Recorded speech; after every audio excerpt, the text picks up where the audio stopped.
Croissance, Stiglitz veut mesurer le bien-être.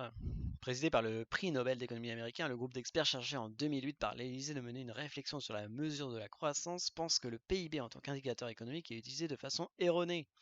Réformer le mode de mesure de la croissance économique et davantage mesurer le bien-être de la population que la production économique pour calculer la croissance d'un pays. C'est l'idée révolutionnaire qui domine dans le rapport de la commission Stiglitz remis ce matin au président Sarkozy. Il est temps que notre système statistique mette davantage l'accent sur la mesure de bien-être de la population que sur celle de la production économique.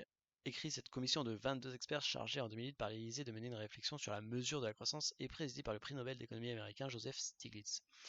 À l'heure actuelle, la croissance économique est mesurée par le produit intérieur brut (PIB) qui reflète le niveau de production de biens et de services dans un pays et dont la pertinence est depuis longtemps contestée. Ces experts de la Commission rappellent ainsi que les embarras de la circulation peuvent faire accroître le PIB du fait de l'augmentation de la consommation d'essence sans pour autant améliorer la qualité de vie, pouvant conduire à une vision biaisée des tendances économiques. Ainsi estime-t-il que le PIB n'est pas erroné en soi, mais utilisé de façon erronée, notamment quand il est présenté comme une mesure du bien-être économique.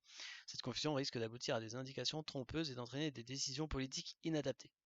Ces nouveaux instruments devraient notamment permettre de prendre en compte les activités non marchandes, travaux domestiques, bénévolat, les conditions de vie matérielle, revenus par catégorie sociale, la santé ou l'insécurité, tout en reflétant davantage les inégalités sociales, générationnelles, sexuelles et celles tenant à l'origine culturelle.